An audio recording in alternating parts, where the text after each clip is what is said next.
time for my monthly Etsy update. Let's get into it. In today's video, we will go over all of my stats for my Etsy shop for the month of August, which is my 8th full month on Etsy, which I cannot believe. I literally feel like I just started my shop last week, but here we are 8 months in. We are going to go over all of the stats, all of the nitty gritty numbers, starting with the number of listings I created, and then we will dive behind the scenes and I will share the screen recording of my Etsy shop, and we will look at 3 different areas. First, we will go over my dashboard, which is going to show all of the basic numbers, like the number of orders that I brought in, my views, the amount of revenue that I brought in, and then we will dive into ads. So I will show you how much I spent on ads versus how much money those ads brought me in. And then we will dive into my monthly statement, which is essentially Etsy's version of a profit and loss statement showing how much I spent on ads and fees and all of that compared to my revenue to bring me my total profit, because really at the end of the day, that is the only thing that we care about. And if you're new here, hey, I'm Erica, and just to give you a little background, I started my Etsy shop in January of this year,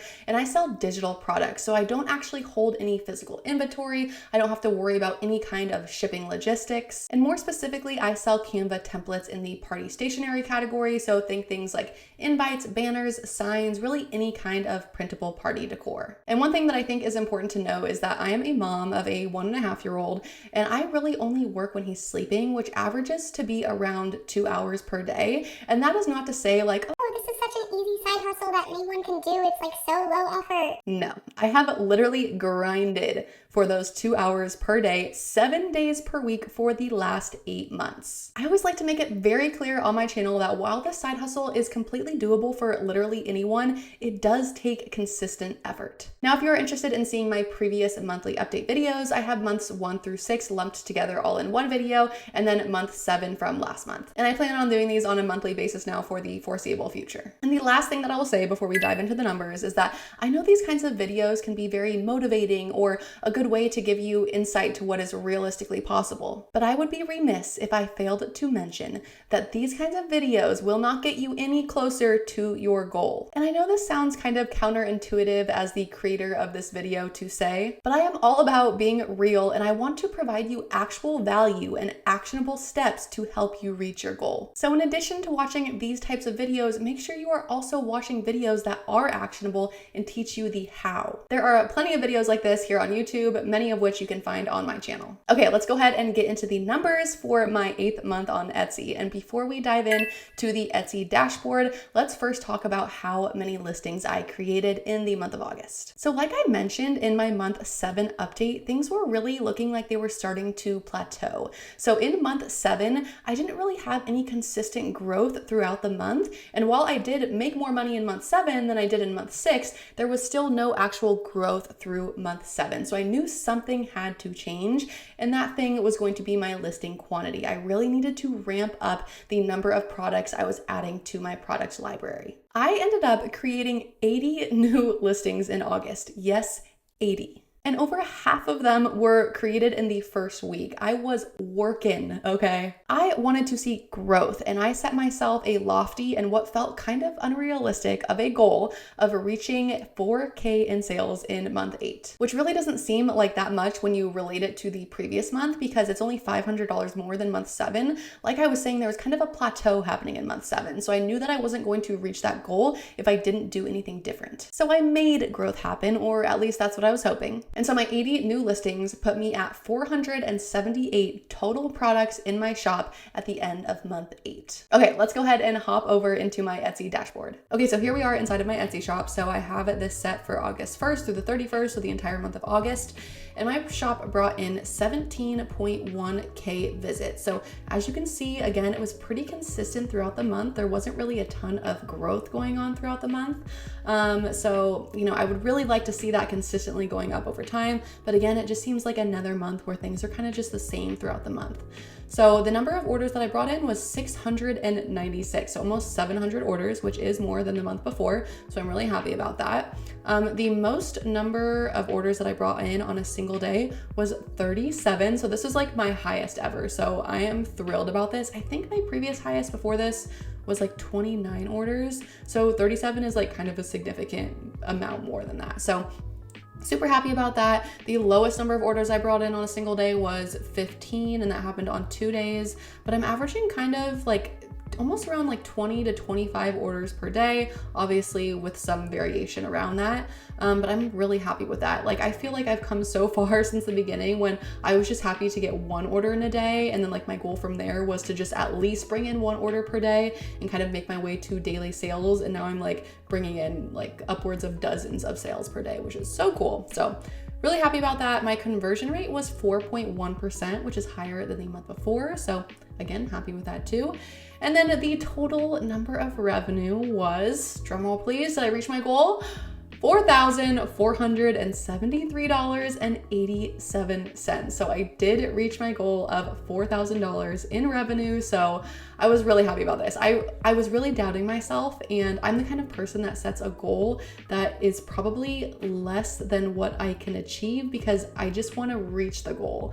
And so because of that, I feel like I set goals for myself that are like too doable, where I'm not like stretching myself far enough or challenging myself enough, just because I don't want to fail, you know? So this felt like a goal that was like a stretch, and I still reached it. So I'm super happy about that. When I broke it down, I realized that I needed to bring in on average of $129 per day to hit $4,000 in revenue, which just felt like so high, such a high average. And I did it. And of course, you know, it wasn't like $129 every single day. And we'll kind of go through the highs and lows here. So that day that I brought in 37 orders, my revenue was $220.13, which was also my highest revenue ever. So that was really exciting. Now, like anytime I hit 200 is like really cool. Actually, I don't think I hit 200 any other day this month. But I did have a couple days that were really close. So I have 192, 160s, 194, 189.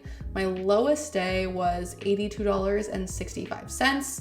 And again, like there really isn't a lot of growth happening during the month, except at the very end, I kind of did see this like consistent linear growth, which really never happens with Etsy. So I thought this was kind of funny how this like perfectly goes up at the end of the month. But yeah, even though I'm not seeing kind of that like upward trend, clearly because my revenue is going up month to month, there is still growth happening. I think just because Etsy is so volatile, it's kind of harder to see that in a graph. But overall, my 80 new listings that I created were clearly starting to pay off. And one thing that I did notice very recently is that it seems like now when I create new listings, they're a lot quicker to sell than they were before. So like before it would be like, I might have a listing for several weeks before it might sell. And now I feel like my newer listings are selling quicker.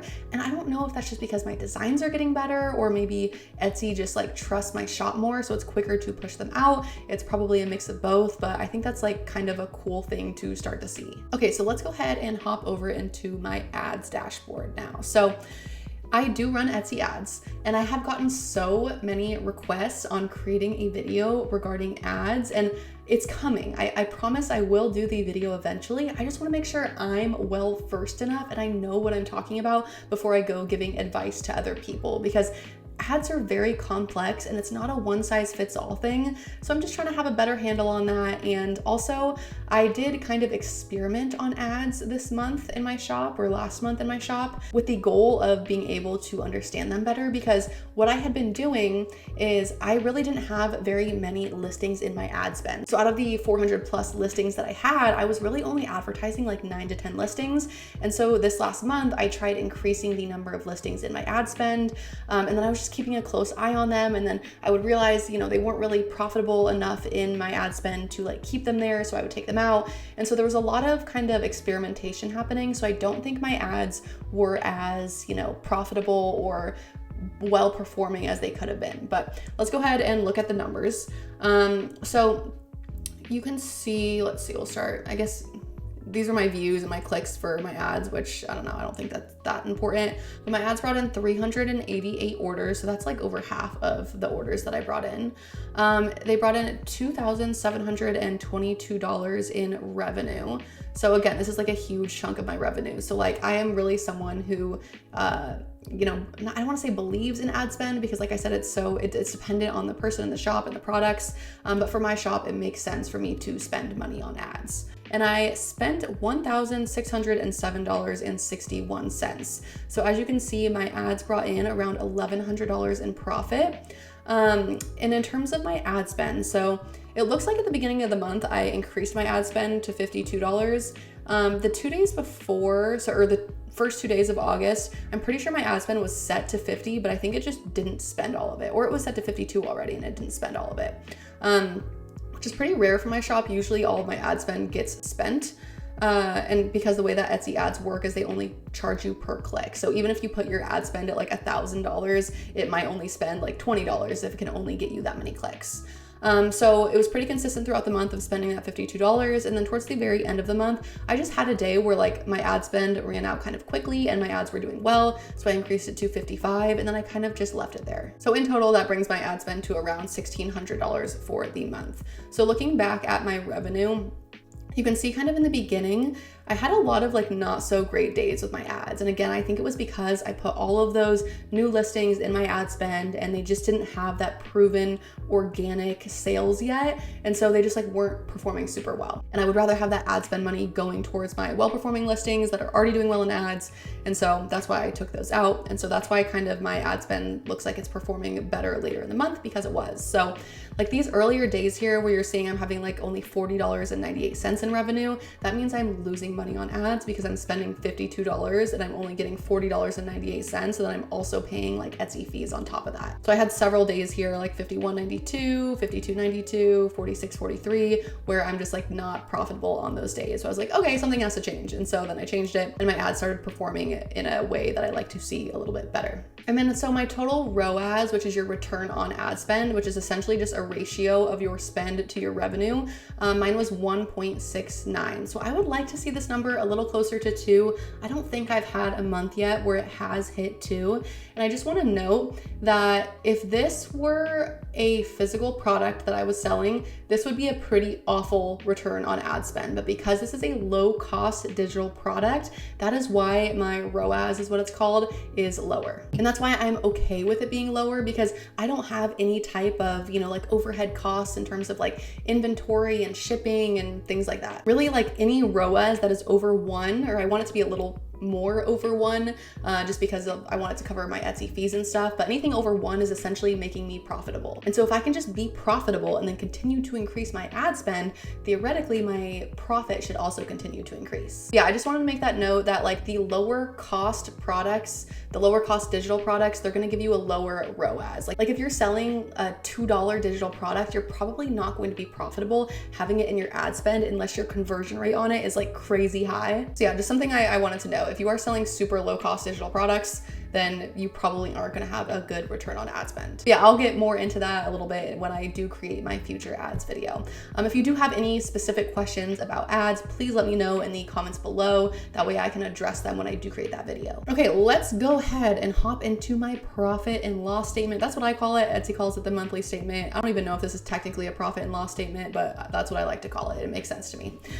So my total sales for the month, it says 4407. This number is always different than what it says over here. I think that's just because the way that like Etsy's like monthly period is calculated is a little bit different, but it's pretty much around the same. So that was my total sales for the month. I had 2 refunds. Those were just from people that accidentally bought something twice and I had to refund it. And then my total fees were $763.01. So I have my listing fees, which were $169. So that's 20 cents for every new listing I create. And then it's also 20 cents every time someone buys something and then your product needs to be relisted on Etsy. So the way that I like to think about it is just like every sale you make, you pay like 20-cent listing fee to go along with it. I don't know what this $1 credit is, honestly. Maybe it has something to do with the refunds. And then transaction fees. So this is the fee that Etsy takes. So Etsy takes 6.5% of every order. So that was $286.40. Again, I have another credit there, probably from the refunds. And then processing fees. So processing fees are essentially just like the payment platform's fees for being able to charge someone money. So anyone that has any kind of business where they take payments always has to pay these processing fees. This isn't specifically like an Etsy related fee. And so my total like Etsy related fees are really just this right here. So what is that, like almost $400, a little over $400, which really isn't that bad relative to like over $4,000 in revenue. I'm just not someone who's like a hater on Etsy's fees. I'm willing to pay them for not having to drive my own traffic. So these are the only like Etsy required, Etsy specific fees in this little box right here. Okay, so coming down to marketing, so this is gonna be my Etsy ads. So it says $1,604.53. Again, it's like a little different than this number here. I don't know, but it's close enough. So it splits it into Etsy ads and offsite ads. So there's like an offsite ads program where Etsy will kind of show your products on Google when someone searches for it. So I don't really pay any attention to that. So yeah, my total marketing spend, which for me is just Etsy ads, is $1,600. And then of course $0 for shipping because I don't do any kind of physical products. So all of these things considered and calculated brought my total net profit to $2,039.50, and I was so happy to hit $2,000 in profit. That was like kind of my mental goal that I didn't say out loud, but I wanted to happen, was that if I were to bring in 4K in revenue, is to bring in $2,000 in profit, which is so awesome. What I love to think about with this is that the profit for this month covered our rent. And that is like our biggest expense, you know? So it's really cool to kind of see it in that light. And it just felt like a really good milestone to hit because like I said, I take a very realistic approach on this. My whole goal in the beginning was to be making like $1,000 per month from Etsy after 1 year. And here I am 8 months in and we hit the 2K mark. And because I know I'll get questions about it, this $2,039 really is my like take home profit. It's a little bit less than that if you consider the things that I use to create my digital products. Like I pay for Canva, which is $15 a month. And then I buy my clip art or my graphics and my mockups, which I would say I only spend like maybe $10 to $20 per month on those. Yes, I could do all of those calculations, but it's such a small amount that really this number right here is essentially what I take home. All right, so that wraps up month 8. And I literally cannot believe that I hit my goal of bringing in $4,000 in sales. I just have to pat myself on the back for that. I'm trying to be able to say that I'm proud of myself because I have worked really hard on making this happen. This was not something where I was like, let me just see if this will work. No, I was like, I'm gonna make this happen, and make it happen I did. And we're not done yet. And if there is one thing that I hope you take away from this video, it is that progress on Etsy is so incredibly possible, and it is not just luck. If you are not seeing sales or you're not growing, you can change that. Whether it's creating more listings or improving your mockups or improving your design skills. If you put in consistent hard work, you can do this just like I am. I am not special. I am a mom who wanted to make extra money. I don't have any type of degree in graphic design. I don't have a ton of time each day, but I do have grit. And if I didn't push past those first few months of seeing hardly any sales and seeing a negative profit, then I would not be where I am today. So if you are in those early stages, or even if you've been at it for a while and feel like things just aren't happening fast enough, just remember, growth does not happen overnight and it does not happen by accident. It is the result of consistent effort over time. You got to put the hustle back in side hustle. And remember what I said at the beginning of the video, you are not going to get any closer to where you want to be by watching videos like this. So while I do hope this video motivated you or gave you some insight, it is now time for you to dive in to the action part of the process. I have a ton of videos on my channel to help you actually create products that sell. So be sure to check those videos out and leave me a comment below letting me know what video you want to see next. Thank you so much for watching and for being a part of my journey, and I will see you in the next one. Bye.